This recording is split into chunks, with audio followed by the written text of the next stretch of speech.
The street was busy with traffic when the little girl ran straight into him. She was shaking, barefoot, crying so hard she could barely breathe.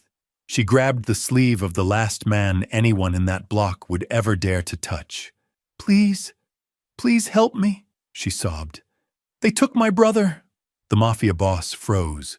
His men reacted instantly, hands moving, eyes scanning, engines idling, but he raised one finger and the entire street went silent. Children didn't approach him. People didn't beg him, and no one ever said those words to him. The girl pointed down the alley with trembling hands. "They said if I told anyone, he wouldn't come back." That's when he noticed it. The red marks on her wrist. Fresh. Rope burns. He knelt down slowly, his voice calm but deadly quiet. "How old is your brother?" he asked. "6," she whispered. The Mafia boss stood up, and in that moment, everyone around him understood one thing: whoever took that boy had just signed their own death sentence. Stay with me until the end, because what the Mafia boss did next didn't just save a child, it left an entire city frozen in silence. Before we begin, don't forget to like this video, hit subscribe, and comment where you're watching from. Now, let's get started. Vincent Romano had controlled the streets of Little Italy for 12 years. His word was law. His silence meant death. And his reputation? It preceded him like a shadow that stretched across every corner, every business, every life in a 6-block radius. But nothing had prepared him for this moment. A 7-year-old girl with tears streaming down her dirt-stained face, standing in front of him like he was just another man on the street, like he was someone who could help instead of someone to fear. The thing about power is that it creates distance, real power, the kind that Vincent wielded. It builds walls so thick that regular people become ghosts moving through your world. You see them, but you don't really see them. They exist, but they don't really matter. Except this little girl had shattered that distance in 3 seconds flat. Vincent's driver, Tony, stepped forward. His hand was already reaching inside his jacket. The protocol was simple. Nobody touches the boss. Nobody approaches the boss without permission. And nobody, absolutely nobody, grabs Vincent Romano's sleeve and lives to tell about it. But Vincent's raised finger stopped everything cold. Not just Tony. Not just the other men in suits who had materialized from doorways and parked cars. The entire street seemed to hold its breath. "What's your name?" Vincent asked, his voice softer than anyone had heard it in years.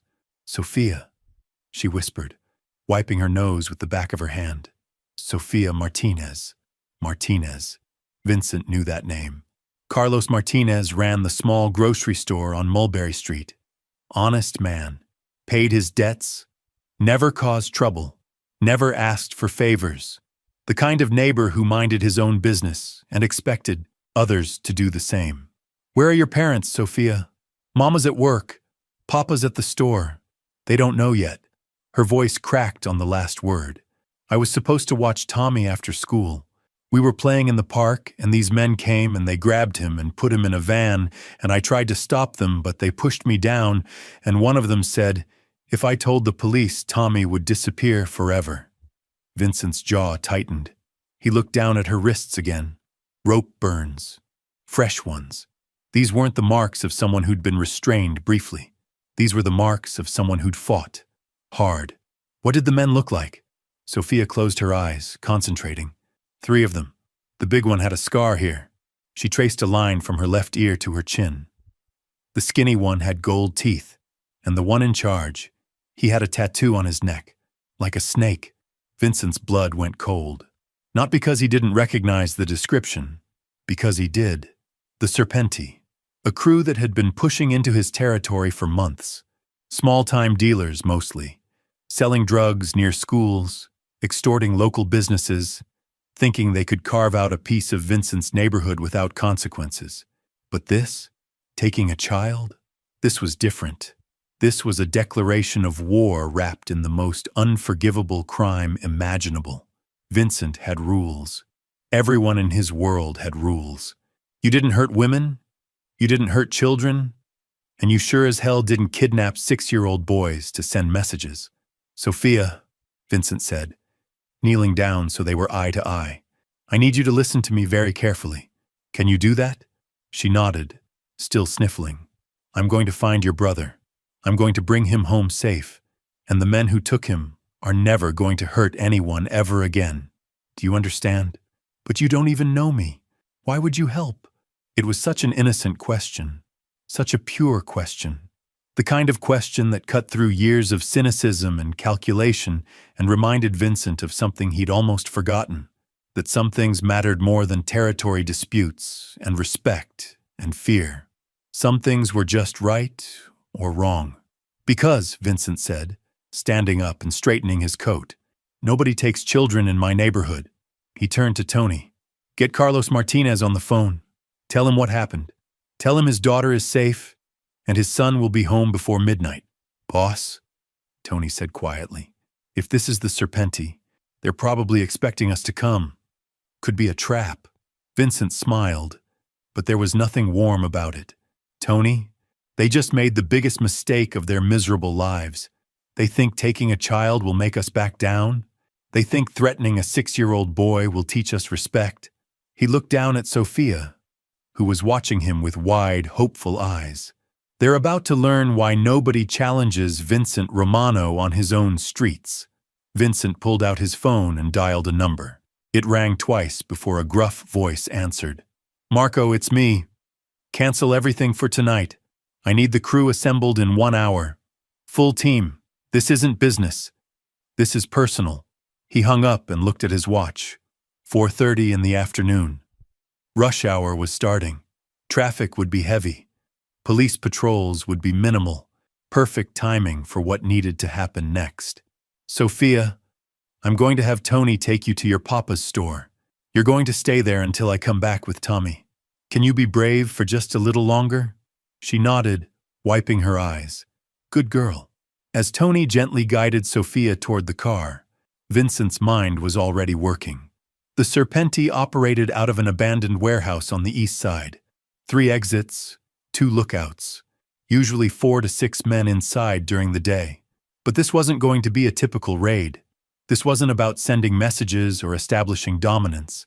This was about a little boy who should be playing in the park instead of tied up in some rat-infested building, probably scared out of his mind. Vincent Romano had built his reputation on being methodical, patient, calculating. He didn't act in anger because anger made you sloppy. Anger got people killed.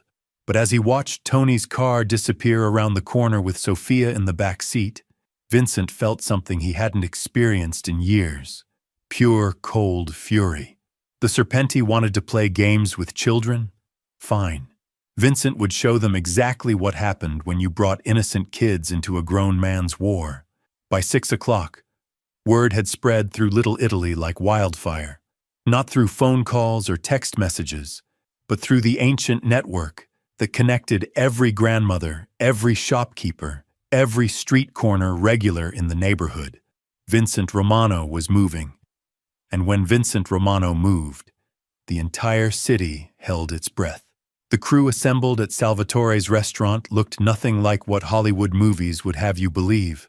These weren't flashy men in expensive suits twirling gold chains. These were fathers, uncles, brothers, men who'd grown up on these same streets, who knew every alley, every fire escape, every back door in a 10-block radius. Marco Benedetti, Vincent's right hand for 15 years, spread a hand-drawn map across the table. Warehouse is here, he said, pointing to a red X. 2-story building. Main entrance faces the street. Loading dock in the back. Fire escape on the north side. Security? Vincent asked, studying the layout. 2 lookouts. 1 on the roof, 1 by the front entrance. Inside, we're looking at maybe 6 guys. Could be more. Vincent nodded slowly. In the old days, this would have been simple. Roll up with 15 men, guns blazing, send a message that would echo through the underworld for months. But this wasn't about sending messages anymore. This was about getting a 6-year-old boy home safely. What about the kid? Asked Polly, the youngest member of the crew. Where would they keep him? Basement, most likely, Marco replied. It's soundproof, isolated. They'd want him somewhere he couldn't be heard if he started screaming. The room went quiet. Every man around that table had children, nephews, grandsons. The thought of Tommy Martinez alone and terrified in some basement sent a chill through the air that had nothing to do with the autumn weather. Vincent's phone buzzed. Text message from an unknown number. "We have the boy. Pier 47, midnight. Come alone or he dies." Vincent showed the message to Marco, who shook his head immediately. "It's a setup, boss. They want you isolated, vulnerable." "Of course it's a setup," Vincent said calmly. "The question is, what kind of setup?"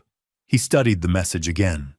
Pier 47 was in Serpenti territory, completely exposed. No cover, no backup positions. If Vincent showed up alone, he'd be walking into a killing field, which meant the Serpenti had seriously underestimated him. "They think I'm going to play by their rules," Vincent said, sliding the phone into his pocket. "They think fear is going to make me stupid." "So what's the play?" Marco asked. Vincent looked around the table at faces he'd trusted with his life for over a decade. Men who'd stood by him through wars with rival families, FBI investigations, and the constant pressure of keeping order in a world where chaos was always one bad decision away. "We're going to give them exactly what they expect," Vincent said, "and then we're going to show them why that was the worst mistake they ever made." Meanwhile, across town in the abandoned warehouse, Tommy Martinez sat in the corner of a damp basement, trying not to cry. The rope around his wrists was too tight, and his shoulder hurt from where one of the men had grabbed him. He kept thinking about what Sophia had told him that morning about stranger danger, about screaming if anyone tried to take him. But when the van had pulled up, and the big man with the scar had stepped out, Tommy had frozen. Now he was here, wherever here was, listening to voices upstairs, arguing in a language he didn't understand. Every few minutes, footsteps would come down the wooden stairs, and one of the men would check on him. The skinny one with gold teeth seemed nervous. He kept pacing and checking his watch. "This is crazy, Sal," he said to the man with the snake tattoo. "You know who we're messing with, right? Vincent Romano doesn't negotiate, he eliminates." "That's exactly why this will work," Sal replied, lighting another cigarette. "Romano's got a reputation to protect. He can't let word get out that some kid got hurt on his watch. He'll pay whatever we ask. And if he doesn't?" Sal's smile was cold. "Then Little Italy learns that Vincent Romano couldn't protect one 6-year-old boy. His reputation crumbles. The other families move in, and we take over his territory piece by piece." Tommy didn't understand most of what they were saying, but he understood enough to know these men were bad. Really bad. The kind of bad that his mama had warned him about when she told him never to walk alone after dark. He closed his eyes and tried to picture his family. Papa behind the counter at the store, always smiling, always ready with a piece of candy for the neighborhood kids. Mama coming home from her job at the hospital, tired but happy to see him and Sophia. Sophia, who was probably scared and crying right now, wondering if she'd ever see her little brother again. A tear rolled down Tommy's cheek, but he wiped it away quickly. Sophia had taught him to be brave. She'd told him that being scared was okay, but giving up wasn't. So Tommy Martinez, 6 years old and tied up in a basement by men who saw him as nothing more than a pawn in their game, made a decision that would have made his big sister proud. He wasn't going to give up. Back at Salvatore's, Vincent was putting the final pieces of his plan into motion. The beauty of it was its simplicity. The Serpenti expected him to show up at Pier 47 either alone and vulnerable, or with a small crew that they could easily outgun. They weren't expecting him to rewrite the entire game. "Tony, I need you to make some calls," Vincent said. "Every crew we've ever done business with, every family that owes us favors, every independent operator who's ever asked for our protection. I want them all to know what happened today." "What's the message?" "Simple. The Serpenti crossed a line. They took a child. And Vincent Romano is going to show the entire city what happens when you bring innocent kids into our world." Vincent's phone rang. Carlos Martinez. "Mr. Romano, please, have you found anything?" My wife, she's crying. She can't stop crying. Sophia won't leave the store. She keeps asking when Tommy's coming home. Vincent's voice was steady, reassuring. Carlos, listen to me. Your son is coming home tonight. I give you my word. But the police, they said, forget the police. This isn't their world. This is mine. And in my world, children are protected. Always. The line went quiet for a moment. Then Carlos spoke, his voice thick with emotion. Thank you, Mr. Romano. Whatever you need, whatever it costs nothing, Carlos. This is what neighbors do for each other. After hanging up, Vincent looked at his watch. 9:30, 2.5 hours until the midnight deadline. Time enough to set everything in motion. Time enough to remind the Serpenti why Vincent Romano had controlled these streets for 12 years, and why he'd control them for 12 more.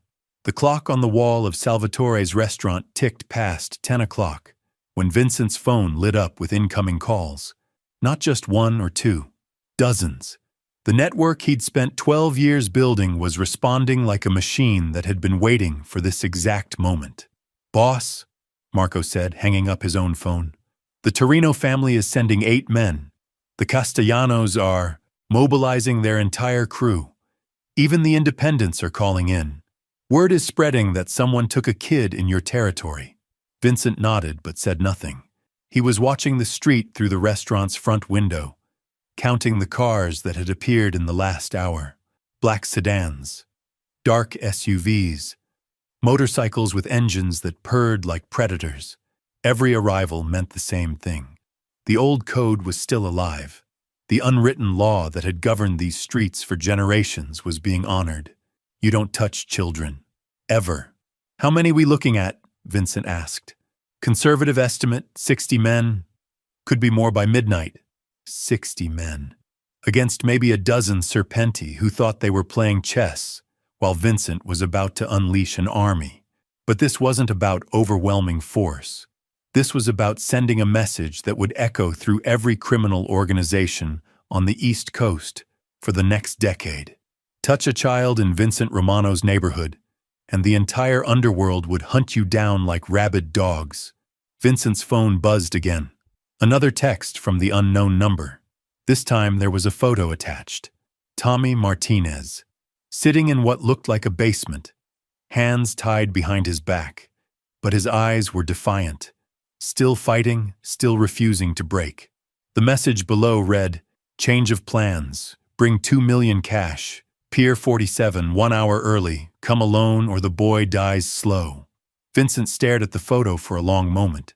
Something wasn't right. The lighting was wrong, the angle was off. This photo wasn't taken in some random warehouse basement. The concrete walls, the exposed pipes, the specific pattern of water stains on the floor. He knew exactly where this was. Marco, Vincent said quietly. They're not at the warehouse. What do you mean? This photo. It was taken in the old subway tunnels under the meatpacking district. Section C, near the abandoned platform. Marco leaned in to look at the phone. How can you tell? Because I've been in that exact room. 3 years ago, during the Torino situation. We used those tunnels to move merchandise when the feds were watching the docks. Vincent stood up, his mind racing. The Serpenti weren't as smart as they thought they were, but they weren't complete idiots either. Moving the kid to the tunnels was actually clever. Multiple escape routes, easy to disappear underground. Hard for police to track if things went sideways. But they'd made one critical error.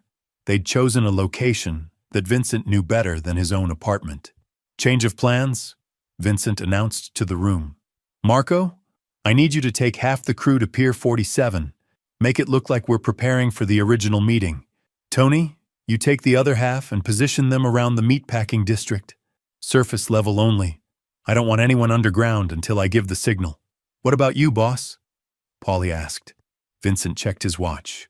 11:15. 45 minutes until the new deadline. Time enough to do this right. Time enough to save Tommy and destroy the Serpenti in a way they'd never see coming.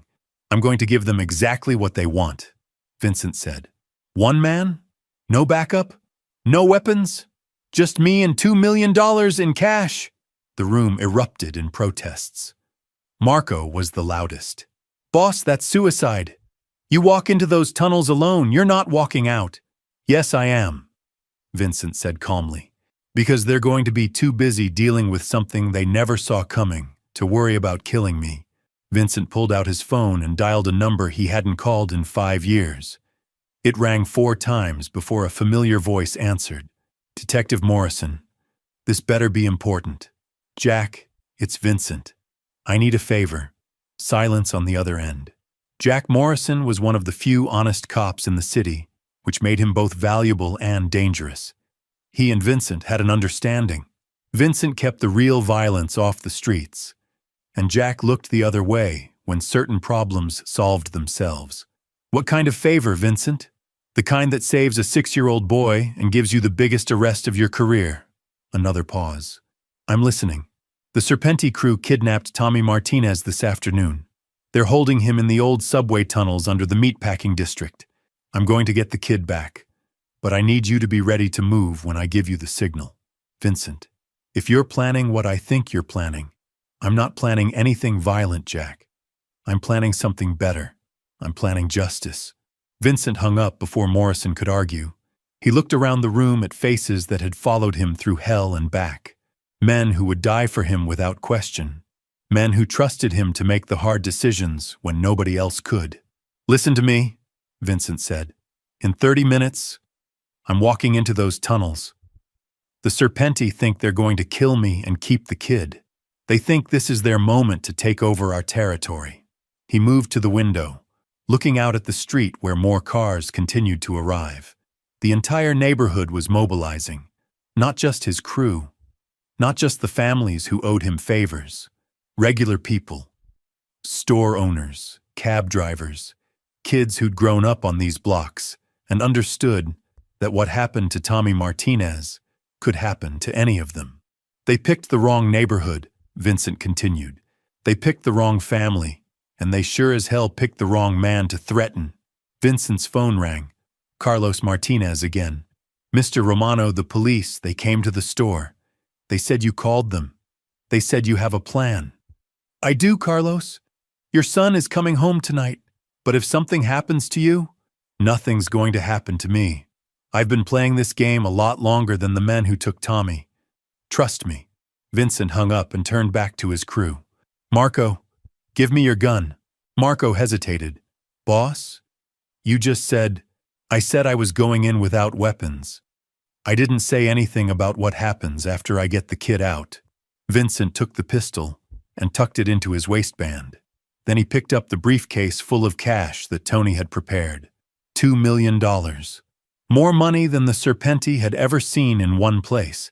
More than enough to make them stupid and greedy. Perfect bait for the trap he was about to spring.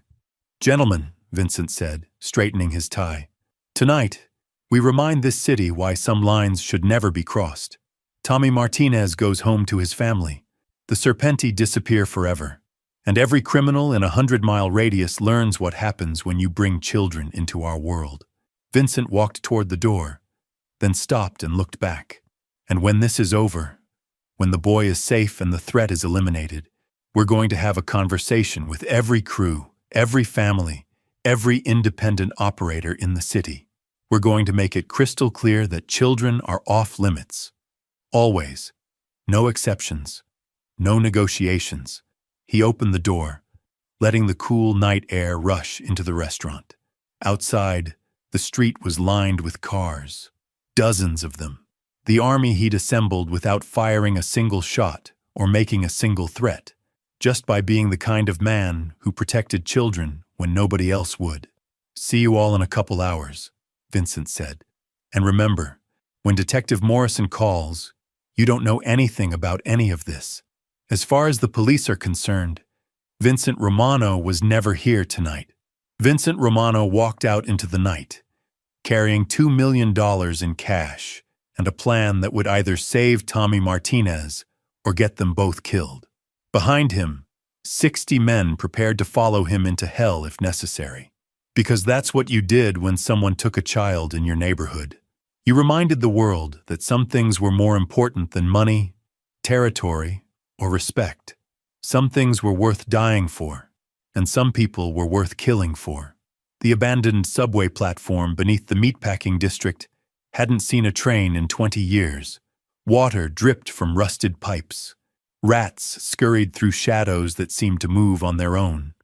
The smell of decay and forgotten dreams hung in the air like a funeral shroud. Tommy Martinez sat in the corner where the photo had been taken, trying to stay brave like Sophia had taught him. His wrists hurt, and he was hungry, but he wasn't crying anymore. Crying wouldn't bring help. Crying wouldn't get him home. The man with the snake tattoo kept checking his watch and muttering in a language Tommy didn't understand. The other men seemed nervous. They kept looking at the tunnel entrances like they expected monsters to emerge from the darkness. Maybe they did. Because somewhere above them, Vincent Romano was about to descend into their world. And when Vincent Romano came for you, monsters were exactly what you got. At exactly 11:45, Vincent Romano walked down the rusted metal stairs into the abandoned subway tunnel, the briefcase in his left hand, his right hand free and relaxed. Each footstep echoed off the concrete walls like a countdown timer. Behind him, the entrance to the surface world disappeared into darkness. The Serpenti were waiting exactly where he knew they'd be. Sal, with his snake tattoo, stood in the center of the platform, flanked by 5 men who looked like they'd rather be anywhere else. Their weapons were visible, but not drawn, confident, stupid. "Vincent Romano," Sal called out, his voice bouncing off the tunnel walls. "The King of Little Italy comes to bow before his new masters." Vincent said nothing. He walked slowly toward the group, his eyes scanning the shadows, counting exits, measuring distances, 20 feet to the nearest cover. 3 ways out of the platform. 2 men positioned to block escape routes. Amateur hour. "Where's the boy?" Vincent asked, his voice calm as still water. "Safe, for now." Sal gestured toward a doorway that led deeper into the tunnel system. "The money first." Vincent set the briefcase down and opened it. Stacks of $100 bills, neatly arranged, caught the dim light from the emergency lamps that still functioned down here. $2 million. More money than these street thugs had ever imagined. He could see the greed in their eyes, the way they leaned forward slightly, the way their grips on their weapons loosened just a fraction. Money made people stupid. It made them forget that some things were more dangerous than bullets. "Satisfied?" Vincent asked. Sal nodded to one of his men, who disappeared through the doorway. 30 seconds later, he returned with Tommy Martinez. The boy was scared, but unharmed. When he saw Vincent, his eyes widened with recognition. Not because he knew Vincent personally, but because every kid in Little Italy knew that face. The man who kept the neighborhood safe. "Uncle Vincent?" Tommy whispered, using the respectful term Sophia had taught him for the neighborhood elders. Vincent's jaw tightened at the sound of that small, frightened voice, but his expression remained neutral. "It's okay, Tommy. You're going home now." "Not so fast," Sal said, stepping between Vincent and the boy. "The money stays. You stay. The kid leaves. That's the deal." Vincent looked at Sal for a long moment. Then he did something that made every Serpenti in that tunnel nervous. He smiled. "You know what your problem is, Sal?" Vincent said conversationally. "You think like a street thug. Small time, small brain, small vision. What's that supposed to mean?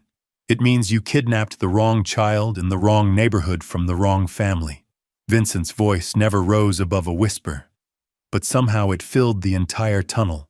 "It means you declared war on Vincent Romano without understanding what that actually means." Vincent pulled out his phone and held it up so everyone could see the screen. He pressed a single button. Speed dial. "Marco," he said into the phone. "Send them in." The sound started as a distant rumble, like thunder rolling across the city above. But it wasn't thunder. It was footsteps, dozens of them, coming from every tunnel entrance, every maintenance access, every forgotten pathway that connected this underground maze to the surface. Vincent had been planning this moment from the second he'd recognized the location in that photo. While the Serpenti thought they were setting a trap, Vincent had been setting a better one. "You see, Sal," Vincent continued, still holding the phone. You made 3 mistakes tonight. First, you took a child. Second, you took him from my neighborhood. And third, you brought him to a place where I have home field advantage. The footsteps were getting louder now. Closer. The Serpenti were looking around nervously, their weapons now drawn but pointing in every direction, because they couldn't tell where the threat was coming from. That's impossible, one of Sal's men stammered. We've been watching the tunnels. Nobody came down here. You've been watching 3 entrances, Vincent said. There are 17 ways into this section of the tunnel system. I know because I've used all of them. The first figure emerged from the shadows at the far end of the platform. Then another. Then 10 more. Men Vincent had called. Men who'd answered without question because they understood what was at stake. But these weren't just Vincent's crew. These were fathers from the neighborhood. Store owners, cab drivers. Men who'd grown up on the same streets as Tommy Martinez and understood that what happened to him could happen to any child in Little Italy. Jesus Christ, Sal breathed, spinning around as more figures appeared from different tunnel entrances. How many of them are there? Enough, Vincent said simply. The beauty of Vincent's plan wasn't the overwhelming numbers. It was the psychology. The Serpenti had expected a negotiation, maybe a shootout. They'd prepared for violence and greed and the kind of criminal behavior they understood. They weren't prepared for justice. Here's what's going to happen, Vincent said, his voice carrying to every corner of the platform. Tommy is going to walk over here and stand behind me. The briefcase is going back upstairs with us, and you gentlemen are going to have a conversation with Detective Morrison, who should be arriving any minute now. As if summoned by Vincent's words, the sound of police radios crackled through the tunnels. Multiple units. SWAT teams. The kind of response that only happened when someone with Vincent's connections made the right phone calls. Tommy Martinez ran straight into Vincent's arms, and for the first time in 12 hours, the 6-year-old boy was safe. The Serpenti surrendered without firing a shot. Detective Morrison's team arrested them all. And by dawn, word had spread through every criminal organization from Boston to Miami that Vincent Romano had mobilized an entire neighborhood to save one child. The message was crystal clear. Touch a kid in Little Italy, and you don't just face Vincent Romano. You face every father, every brother, every man who believes children should be protected. The Serpenti crew disappeared into the federal prison system. Their organization crumbled within a week. But the real story wasn't about gangsters or justice or even revenge. It was about a little girl who ran to the one man everyone feared and discovered that sometimes the most dangerous person in the room is also the one who'll move heaven and earth to bring a child home safe. Vincent Romano kept his word. Tommy Martinez was home before midnight, and the entire city learned that some lines should never be crossed.